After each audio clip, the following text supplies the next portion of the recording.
Muy buenas noches, mis amados hermanos, que el Señor les bendiga grandemente. Bienvenidos una vez más a su programa ¿Qué dice la Biblia? Hoy vamos a estar aprendiendo algo sumamente interesante. ¿Fue Pedro el primer papa? Pues prepárense, porque aquí arrancamos.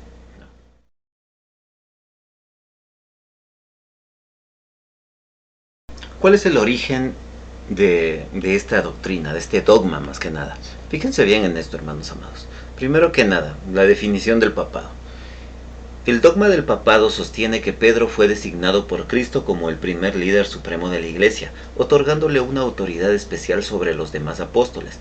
La Iglesia Católica Romana enseña que el Papa es el sucesor directo de Pedro, con una autoridad jerárquica que se remonta directamente a él. Pero hay algo que tenemos que entender bien. Como siempre digo, analicémoslo. Pero para esto nosotros necesitamos analizar bien qué dice el consejo de la palabra de Dios. Vamos a la Biblia. Mateo capítulo 16, versículos del 18 al 19 dice: Y yo también te digo que tú eres Pedro, y sobre esta roca edificaré mi iglesia, y las puertas del Hades no prevalecerán contra ella. Y a ti te daré las llaves del reino de los cielos. Y todo lo que atares en la tierra será atado en los cielos, y todo lo que desatares en la tierra será desatado en los cielos. Fíjense bien, mis amados hermanos. Este pasaje es el principal en que la Iglesia Católica basa toda esta doctrina. Es por eso que nosotros no podemos dejarlo de lado. Pero para poder entenderlo bien necesitamos leer también el contexto. La historia nos detalla algo interesante. El concepto de Pedro como el primer papa no se formalizó inmediatamente después de su vida. Fue un desarrollo gradual a lo largo de los primeros siglos del cristianismo, especialmente después de la consolidación del poder de la Iglesia en Roma. En el siglo IV, bajo el emperador Constantino y los posteriores concilios, comenzó a estructurarse la idea de la primicia de Roma, que más tarde sería vinculada directamente con Pedro. Ahora, recordemos una cosa, primero que nada, hay que tener en claro una cosa. La nacionalidad del apóstol Pedro es que él era judío. Él era israelita. No era romano. Yo no sé en qué momento la gente puede dejar llegar a convencerse tanto de la primicia de la Iglesia Católica. Hasta donde sabemos, la nacionalidad de mi Señor Jesucristo, pues aquí en la tierra, él también fue israelita, fue judío. No es que él nació en Roma, de hecho, en ese tiempo era Roma la que tenía prácticamente bajo esclavitud al pueblo de Israel. Israel era solamente una provincia más de Roma en ese entonces por la conquista. Ellos habían entrado y habían deshecho, o bueno, por lo menos tratado de deshacer todo lo que implicaba la cultura judía, y trataban de imponer sus propios dioses. Se respetaba hasta cierto grado sus actos religiosos. Sin embargo, el pueblo romano, el imperio romano, había sometido a Israel a simplemente ser una provincia que estuviese dispuesta a pagar tributos. Es por esa razón, mis amados hermanos, que nosotros tenemos que tener en claro todo esto. No puedes armar una doctrina solamente utilizando pedacitos de la Biblia o uno o dos versículos, sacarlos fuera de contexto y después tratar de acomodarlos para que terminen diciendo lo que yo quiero. Fíjense bien en esto, y si hacemos un análisis profundo de la Escritura, vamos nuevamente por favor a leer la palabra de Dios, precisamente en el versículo 18. Dice así: Y yo también te digo que tú eres Pedro, y sobre esta roca edificaré mi iglesia, y las puertas del Hades no prevalecerán contra ella. La interpretación católica de Mateo capítulo 16 versículo 18 es que Pedro mismo es la roca sobre la cual se edifica la iglesia. Sin embargo, muchos estudiosos evangélicos argumentan que la roca no es Pedro, sino la confesión de fe que hizo acerca de Cristo. Tú eres Cristo, el Hijo del Dios viviente. Mateo capítulo 16 versículo 16. Si nosotros nos fijamos bien en el contexto, vamos a leer por favor desde el versículo 13 hasta el versículo 20. Dice: Viniendo Jesús de la región de Cesarea de Filipo, preguntó a sus discípulos diciendo: ¿Quién dicen los hombres que es el Hijo del Hombre? Ellos dijeron, unos Juan el Bautista, otros Elías y otros Jeremías, o alguno de los profetas. Y les dijo: ¿Y vosotros quién decís que soy yo? Respondiendo Simón Pedro dijo: Tú eres el Cristo, el Hijo del Dios viviente. Entonces le respondió Jesús: Bienaventurado eres Simón, hijo de Jonás, porque no te lo reveló ni carne ni sangre, sino mi Padre que está en los cielos. Y yo también te digo que tú eres Pedro, y sobre esta roca edificaré mi iglesia, y las puertas del Hades no prevalecerán contra ella. Y a ti te daré las llaves del reino de los cielos, y todo lo que atares en la tierra será atado en los cielos, y todo lo que desatares de la tierra será desatado en los cielos. Esto mandó a sus discípulos que nadie dijesen que él era Jesús, el Cristo. Fíjense bien en esto, y aquí nosotros tenemos que entender bien, primero que nada, ¿qué estaba diciendo mi Señor Jesucristo cuando le dice, tú eres Pedro, y sobre esta roca? Hermanos amados, y hay algo que nosotros tenemos que estudiar y profundizar.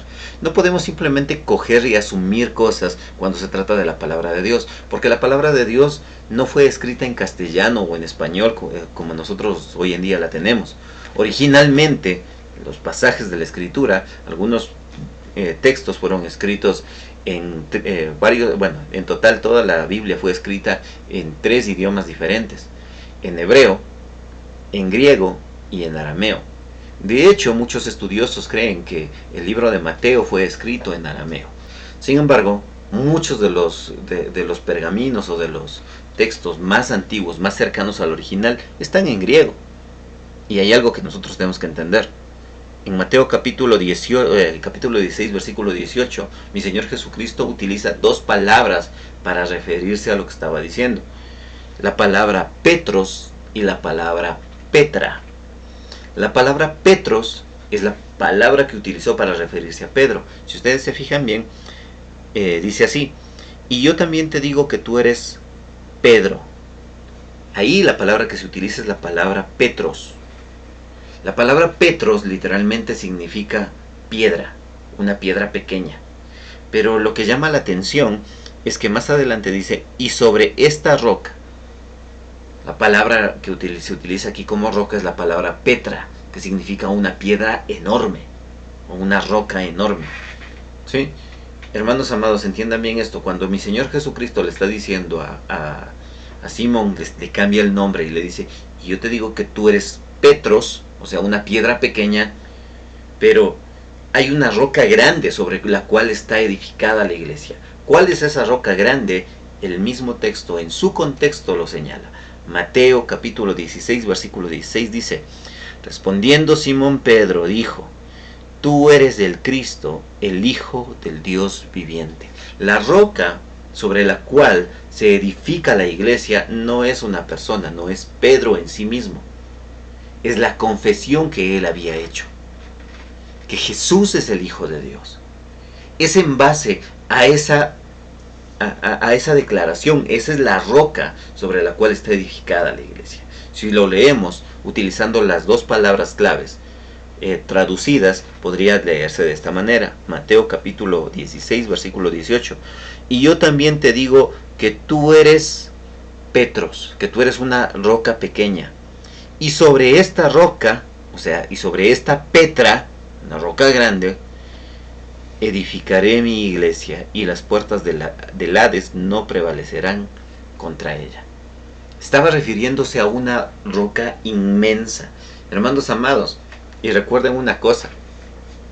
Cuando mi Señor Jesucristo muere en la cruz del Calvario y posteriormente sepultado, en su sepultura se puso una gran piedra para que nadie entrara a robarse el cuerpo, pues todos nosotros sabemos lo que estaba sucediendo y lo que argumentaron los fariseos, que sus discípulos iban a ir y se iban a robar el cuerpo para decir que había resucitado. Por eso ponen una roca grande y ponen soldados allí a que cuiden la tumba de mi Señor Jesucristo.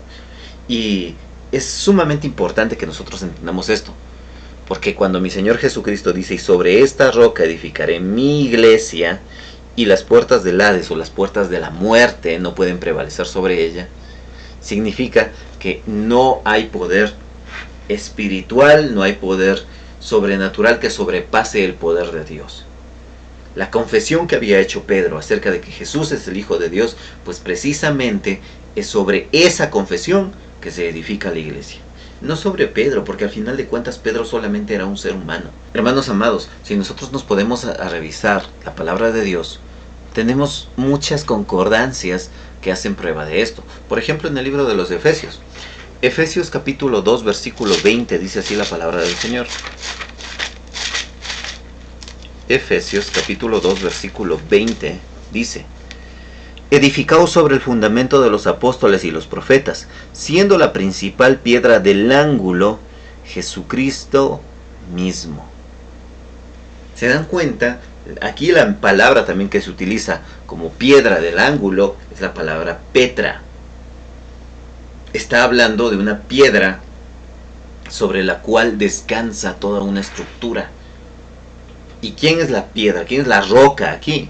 No es Pedro, es Cristo. Adicionalmente, mis amados hermanos, en el libro de 1 Corintios capítulo 3, versículo 11. 1 Corintios capítulo 3, versículo 11, dice así la palabra del Señor: porque nadie puede poner otro fundamento que el que está puesto, el cual es Jesucristo. Nadie puede utilizar otro fundamento. El fundamento de toda la iglesia, el centro de toda la iglesia no es un hombre, es Cristo, es Dios mismo.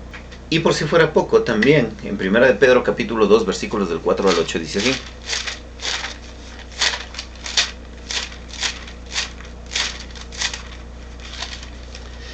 Primera de Pedro capítulo 2, versículos del 4 al 8 dice: acercándoos a él, piedra viva, deshecha ciertamente por los hombres, mas por Dios escogida y preciosa.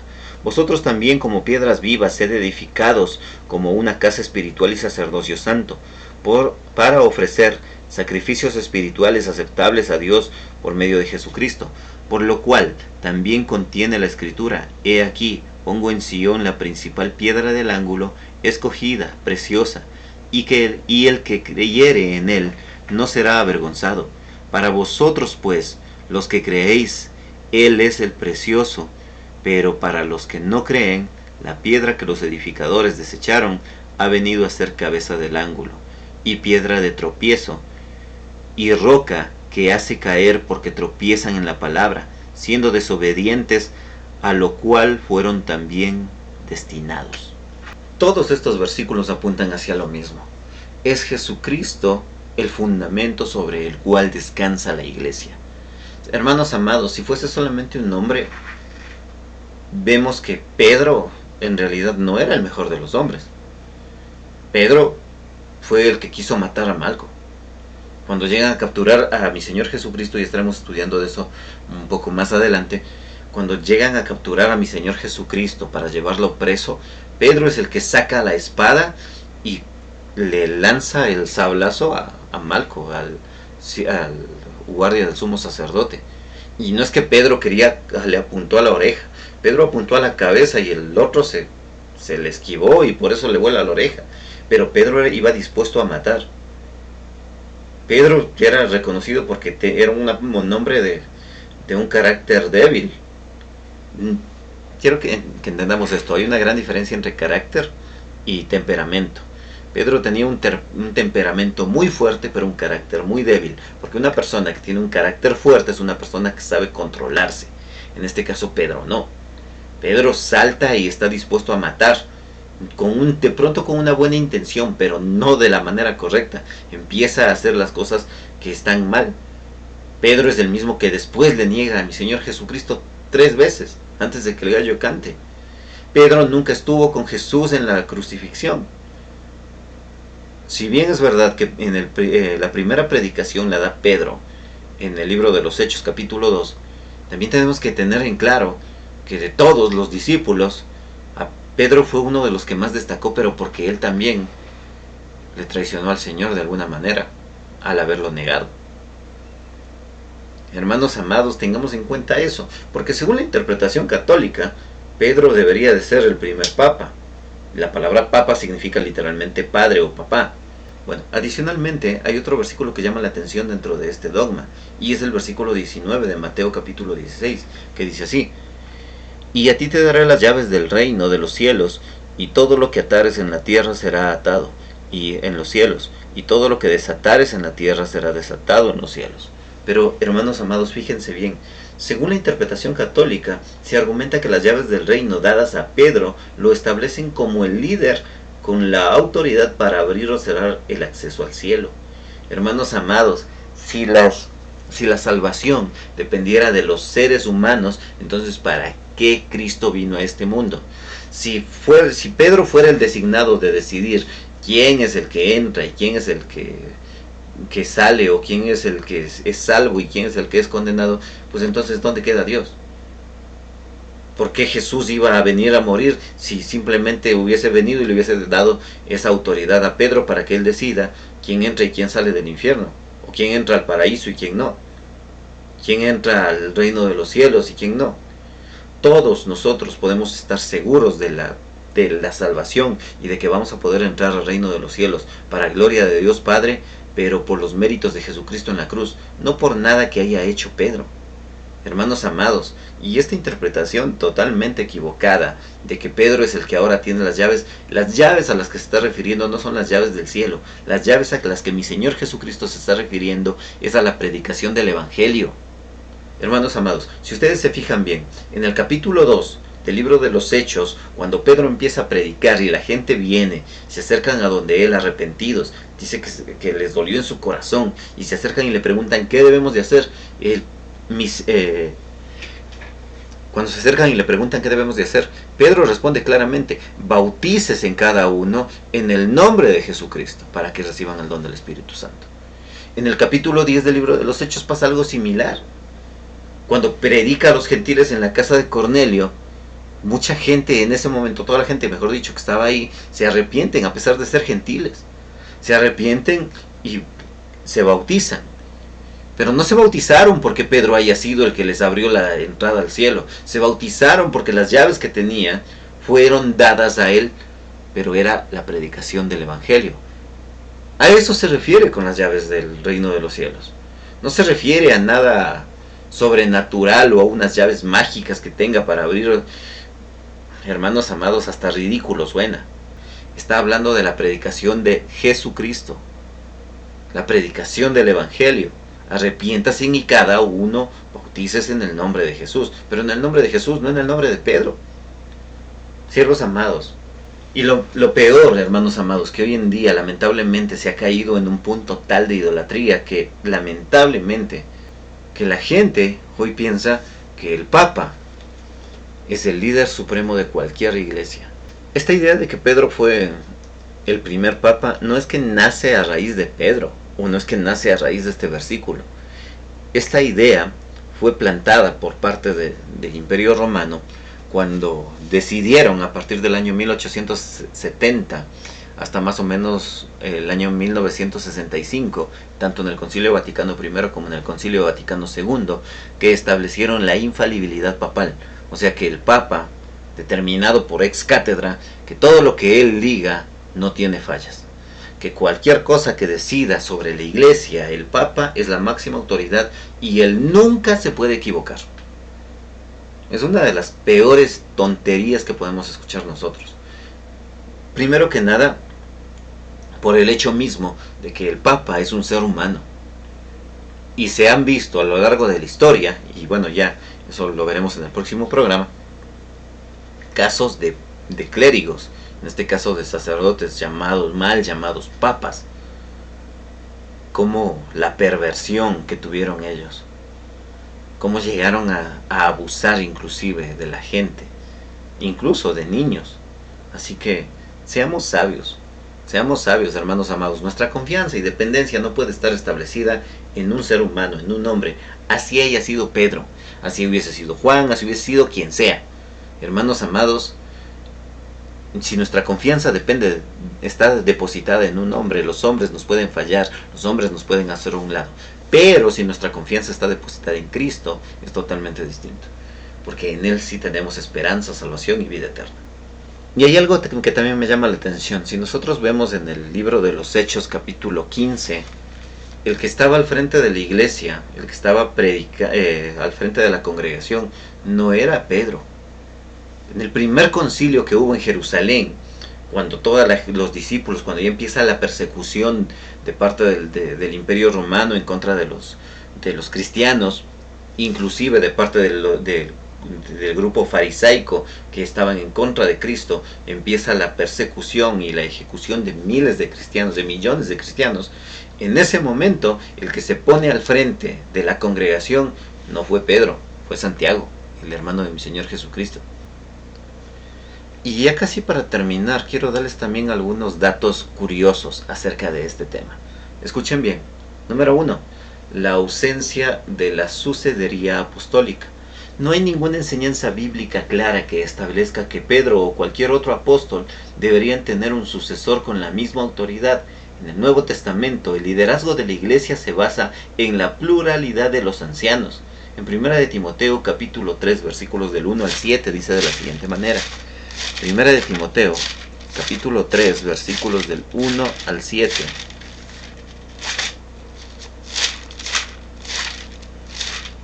Primera de Timoteo capítulo 3 del 1 al 7 dice así: Palabra fiel, si alguno anhela el obispado, buena obra desea, pero es necesario que el obispo sea irreprensible, marido de una sola mujer, sobrio, prudente, decoroso, hospedador, apto para enseñar, no dado al vino, no pendenciero, no codicioso de ganancias deshonestas, sino amable, apacible, no avaro, que gobierne bien su casa, que tenga a sus hijos en sujeción con toda honestidad, pues el que no sabe gobernar su propia casa, ¿cómo cuidará de la iglesia de Dios?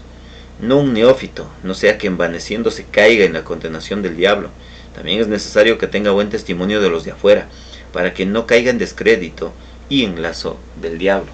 Hermanos amados, fíjense bien, en Tito capítulo 1, versículos del 5 al 9 también nos dice lo siguiente.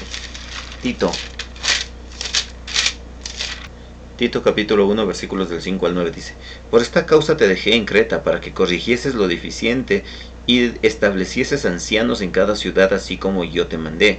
El que fuere irreprensible, marido de una sola mujer, y que tenga hijos creyentes, que no estén acusados de la disolución ni de rebeldía, porque es necesario que el obispo sea irreprensible, como administrador de Dios, no soberbio, no iracundo, no dado al vino, no pendenciero, no codicioso de ganancias deshonestas, sino hospedador, amante de lo bueno, sobrio, justo, santo, dueño de sí mismo, retenedor de la palabra fiel, tal como ha sido enseñada, para que también pueda exhortar con sana enseñanza y convencer a los que contradicen.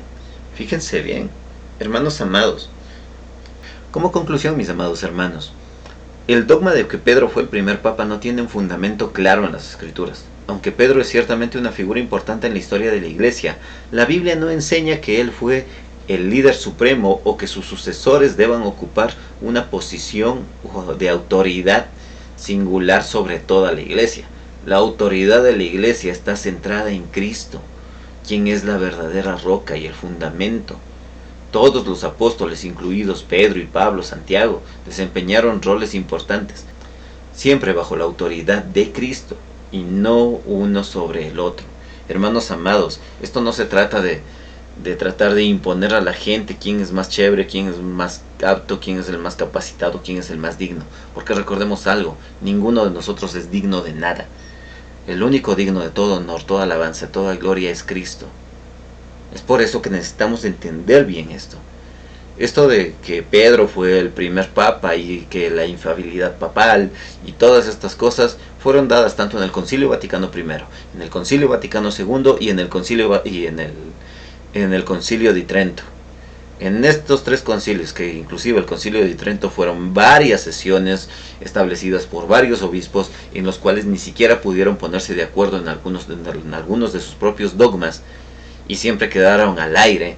Hermanos amados, de ahí sale también esto de que María fue inmaculada, y creo que ya lo debieron de haber visto en el programa cuando justamente hablamos de que si María era la Madre de Dios.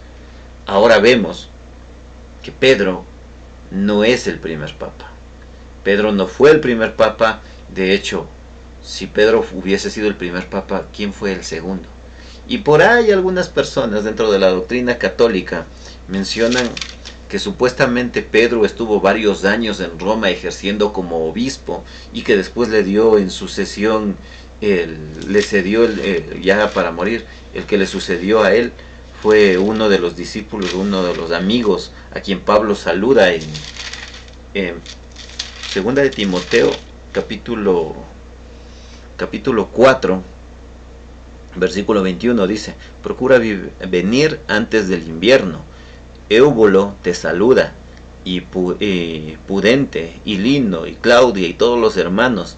El Señor Jesucristo esté con tu espíritu, la gracia sea con vosotros. Amén. Fíjense bien, y según la doctrina católica, si ustedes investigan un poco más, se toman este nombre, el nombre de esta persona llamado Lino, para decir que él fue el segundo papa.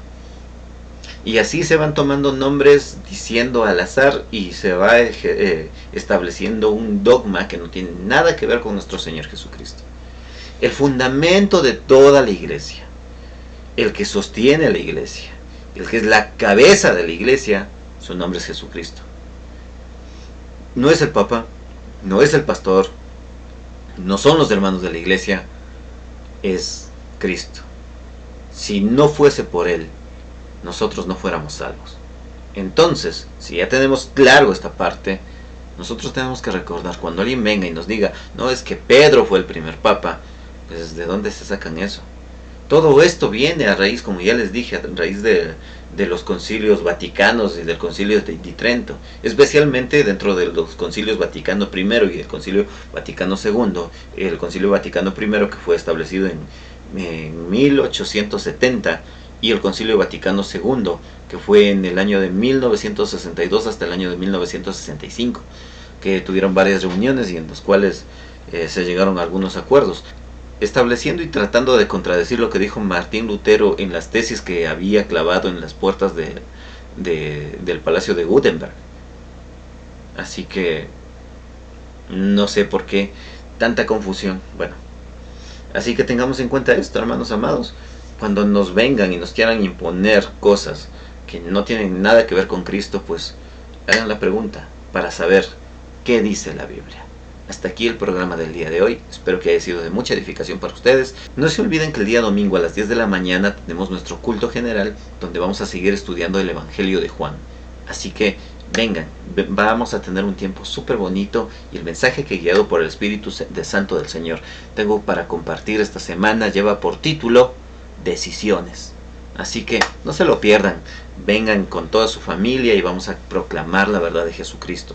Todos los domingos 10 en punto de la mañana nos reunimos en nuestra iglesia en la calle General Murgeón y 10 de agosto en el edificio Acuario primer piso, donde vamos a seguir conociendo y aprendiendo el consejo de la palabra de Dios. Así que les esperamos el día domingo, y si las personas no pueden asistir, también vamos a hacer la transmisión a las 10 en punto de la mañana a través de nuestras redes sociales, tanto Facebook como YouTube. Estaremos aprendiendo de la palabra del Señor en el canal de Conectados TV. Que tengan un excelente fin de semana, descansen y que Dios les bendiga.